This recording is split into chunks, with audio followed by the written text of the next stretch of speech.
GEE142, Curves and Earthworks, Module 3, Horizontal Curves, Compound Curve.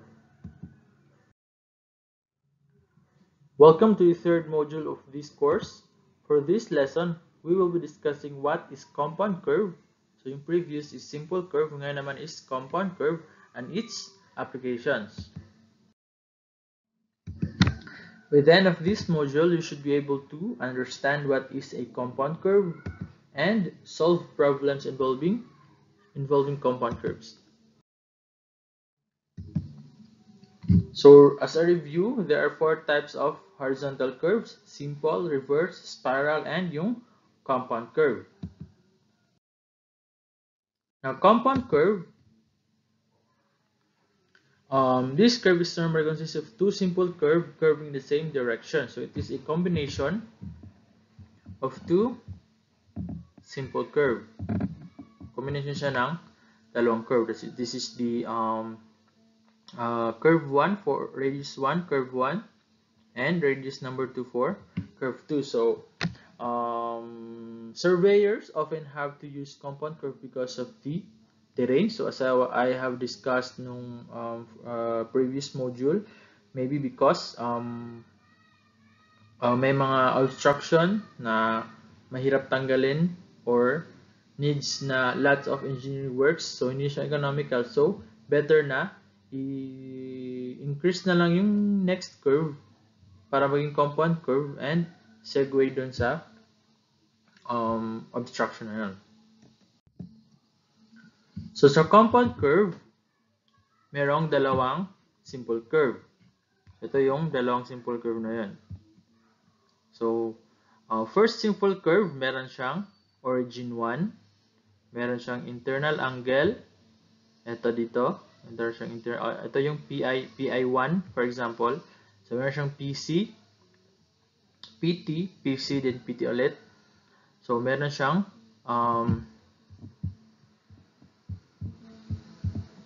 merong chord 1, long chord 2, length of arc 1, length of arc 2, tangent distance sa pangalawa.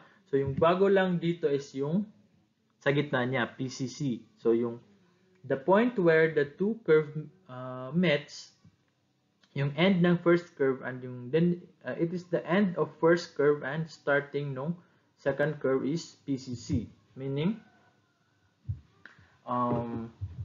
point of compound curve. So yun yung PCC. So meron tayong PI, which is the PI for the both. So yung I natin dito is I1 plus I2. Meron namang common tangent. Ito, common tangent, which is the summation of tangent 1 and tangent 2. Then long chord of the compound curve, ito siya. So long chord is from PC to PT. Yan yung long chord ng compound curve. So in solving problems, compound curve problems, gagamit tayo usually ng cosine law, yung trigonometric functions natin. So cosine law or sine law. So yun yung mostly ng mga calculations. Okay, so we'll have some problem solvings. So for problem 1, a compound curve has a common tangent 400 meter long. So yung common tangent daw niya is 400 meter long. The first curve passing through PC is a 3-degree curve with a central angle of 35 degrees. So find the radius of the second curve if the central angle is 50 degrees. And find the radius find the station PT if the PI of the compound curve is stationed at 10 plus 125. So first is i-draw natin yung compound curve natin. So from the degree, meaning 3 degree yung first curve, yung second curve is 50 degrees yung interior angle niya. So meaning malaki yung second curve compared dun sa second curve kasi 35 degrees lang yung central angle ng first curve. So, we can also say na mas mahaba yung curve number 2 compared dun sa curve number 1. So, in that assessment, ma-draw natin somehow yung curve natin. So, first is yung short, ayan. So, say ito yung PC, tapos dito somewhere yung PCC, ito yung PCC, then dito yung PT ng second curve. So, PCC, so pababa, tapos ito. Hindi natin didraw kasi malaki siya masyado. So, this is R1, this is R2. Okay. So, yung common tangent daw ng dalawang curve is 400. So, say, so, wala akong ruler. So, yung common tangent ng dalawang curve is, say, ganyan. 400, that is the common tangent. And continue natin dito for the PI. So, say ito yung PI. This is the PI. Station, 10 plus 1, 25. Okay, so this is PI1. And this is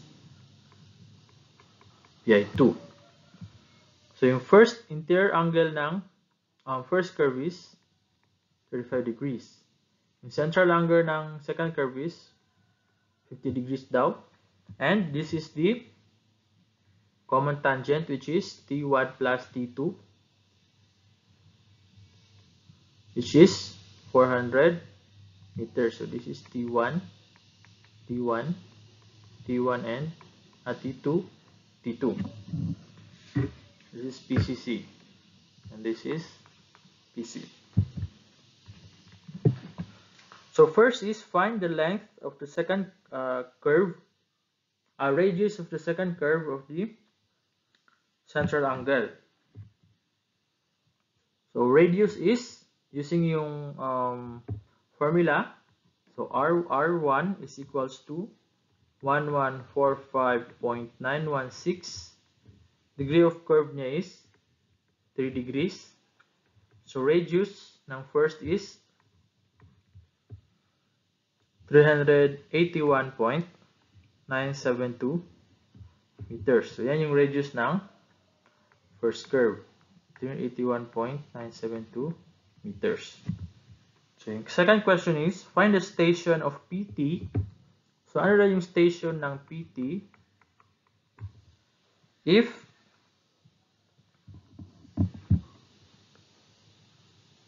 of the compound curve, if yung station ng PI is 125. So first is, so meron tayong station ng 125. So ano yung previous discussion natin? You can find PT not by adding itong line na to dito. Ito. So, you solve PT not directly adding yung distance na to and then yung T2. But, you go back to PI1, then PC, then you add length of curve 1, length of curve 2, yun yung PT.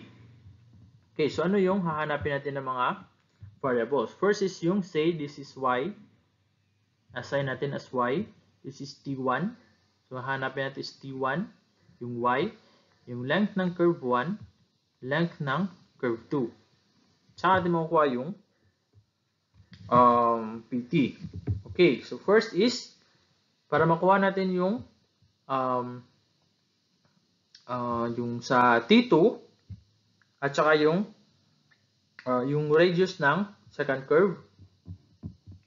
So, gamit yung formula na, so yung common tangent is T1 plus T2 which equals to 400. So, tangent 1 is R1 tangent I over 2. plus tangent 2 is R2 tangent I over 2. So meron tayong R1 which is 381.972 tangent of 35 over 2 plus yung R2 tangent of 50 over 2. So meron tayong 400.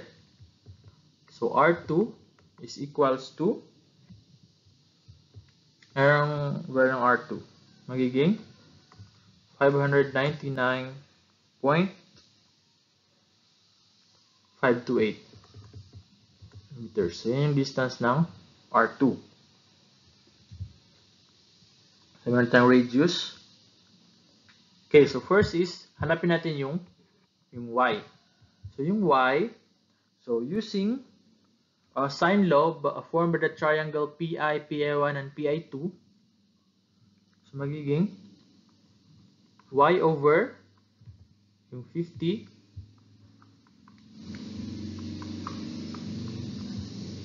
equals 400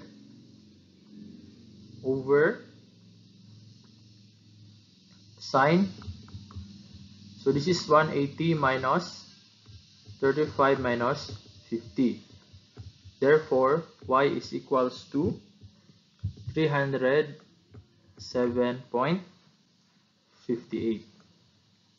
Okay, so yan yung Y, value ng Y. So ngayon naman, hanapin natin yung tangent distance na T1. So T1 is equals to R1 tangent I over 2. That is 381.972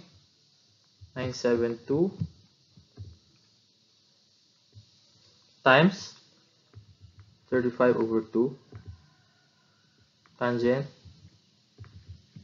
So yung T1 natin is equals to 120.435 meters. So yan yung value ng T1. So inote natin dito.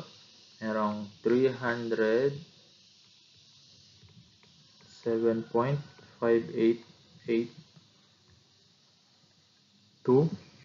and then T1 is 120.435. Okay.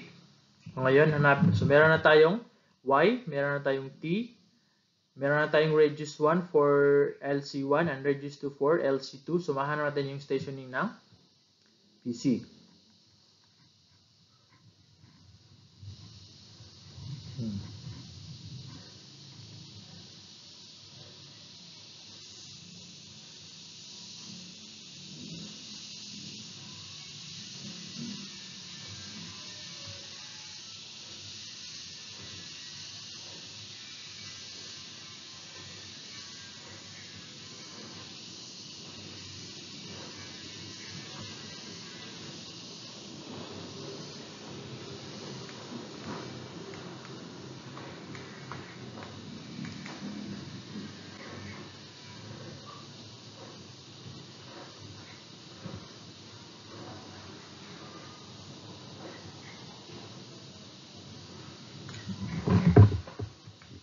Okay, so station of PT is simply equals to station ng PI. Since babalik ka to PC, magiging minus Y minus T1 plus LC1 plus LC2. Okay, so pag from PI papuntang PC, that is always minus kasi babalik ka sa stationing. Then, pag forward ka na to PT, plus na yung sign mo. Okay, so PI is 10 plus 125. Okay, so that is 10,125 minus Y is 307.5882 minus T1 which is 120.435 plus LC1 is Ri times pi over 180. So radius 1 is 381.972 times I, which is 35 degrees, times pi over 180. And then, yung R2, or yung LC2 is R2I times pi over 180. So, yung R2 natin is 599.528 times 50 degrees times pi over 180. So, you total that, stationing ng PI is equals to magiging 10,453.5 or 10 plus 453.5. So, when you answer sa mga stationing problems, dapat palaging ganito yung format niya. So, hindi acceptable yung 10,450. Dapat 10 plus 453.53. So, that is the stationing of PI. Oh, PT. PT pala. PT. Okay?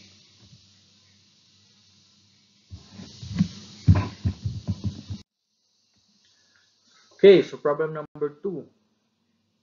The long chord from PC to PT of a compound curve is 250 meter long. So, yung long chord. And the angles it makes with the tangent passing through PC and tangent passing through PT are 14 degrees and 18 degrees respectively. So, meaning, yan yung mga angles with respect to PC and PT. If the common tangent is parallel to the long chord, so yung common tangent daw is parallel dun sa long chord, find the radius of the first curve, find the radius of the second curve. If the stationing of PC is 8 plus 950, find the stationing of PT. Okay, so first is, i-draw natin yung curve natin. So say this is the curve. Okay. This is PC and PT. Okay, so yung sabi niya is, so this is the long chord. So ito yung long chord natin. PC and PT. Okay, so yan yung long chord natin. So, yung long chord daw is parallel dun sa common tangent. So, meaning, parallel sila. Okay.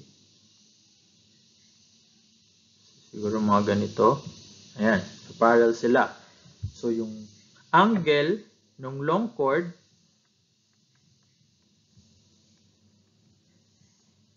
with respect to PC is, this is 14 degrees and 18 degrees naman dito.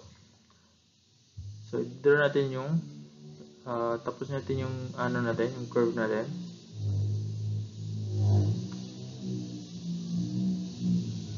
Okay, so this is the PI. Okay, so since parallel yung long chord tsaka yung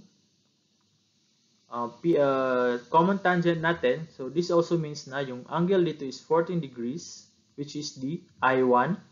Yung angle naman dito is 18 degrees, which is yung magiging I2 natin. So this is PCC.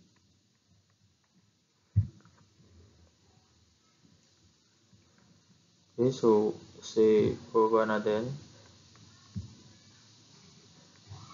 Dito. Okay, so this is R1. This is R2. So yung stationing ng PC is 8 plus 950. So say meron tayong yung chord 1 dito, C1. Yung chord number 2 naman dito, C2. Okay, so yung deflection angle natin dito is simply half ng 14, which is 7 degrees.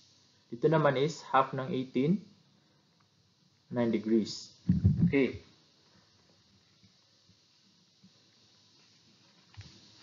So, hanapin natin yung first is the radius of the first curve.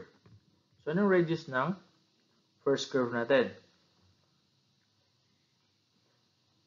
So, first is we isolate yung triangle na ito. Ay, yung section na ito pala. Ito. This. Dito. Dito din. Ito siya.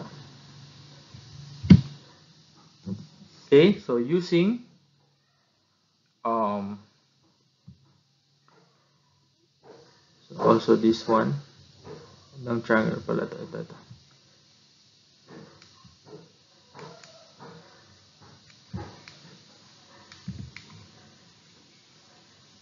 Okay, so itong triangle na yan. So using sine law, C1 over sine 18 degrees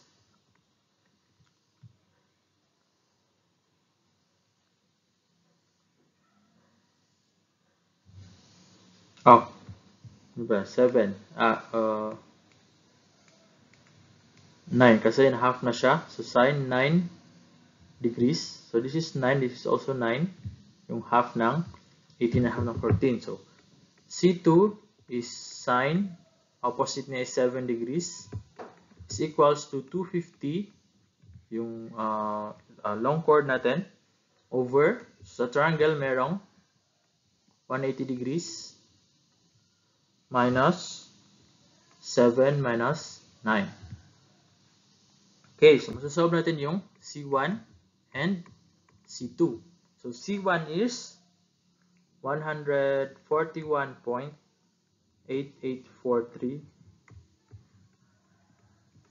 meters and C2 is 110.5341 meters. Okay, so how do we find the R1? So wala tayong values ng tangent, so hindi natin ma-solve yung R1. So meron lang tayo is yung C1 natin. So yung formula ng C1 is, or yung chord is 2R1 times sine I1 over 2. So that is 2 times C1 is 141.8843 times 2R1 times sine I over 2 is 14 over 2. So R1 is simply equal to 582.116 meters. So that is R1. And yung C2, using the same formula, sine I2 over 2. So R2 is equals to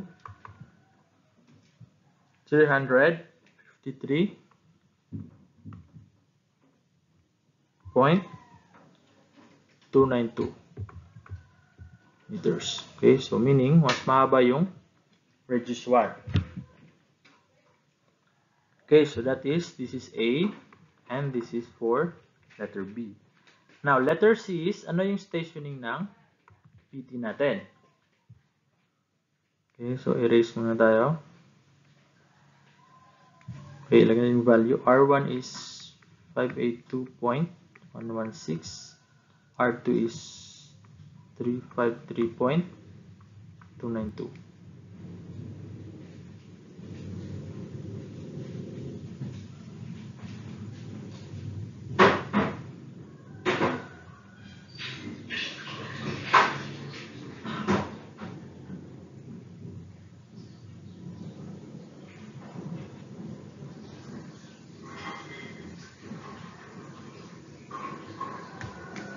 Okay, so meron tayong station ng PC. Ibig sabihin nun, mag-a-add lang tayo ng length ng curve 1, then length ng curve 2. So, yun yung magiging solution natin. Okay, so station of PT is equals to station ng PC plus length ng curve 1 plus length ng curve 2. Okay, so this is equals to, so PC is 8 plus 950 plus curve 1 is R1 582.116 times I 14 degrees times pi over 180 plus yung R2 or LC2, so R2 is 353.292 times the 18 degrees times the pi over 180. So magiging station ng PT natin is equals to 9,203 or 9 plus 203.23. So yan yung stationing ng PT natin. So if you want to find stationing naman ng PI, you add yung T1. So you can solve T1 kasi may R1.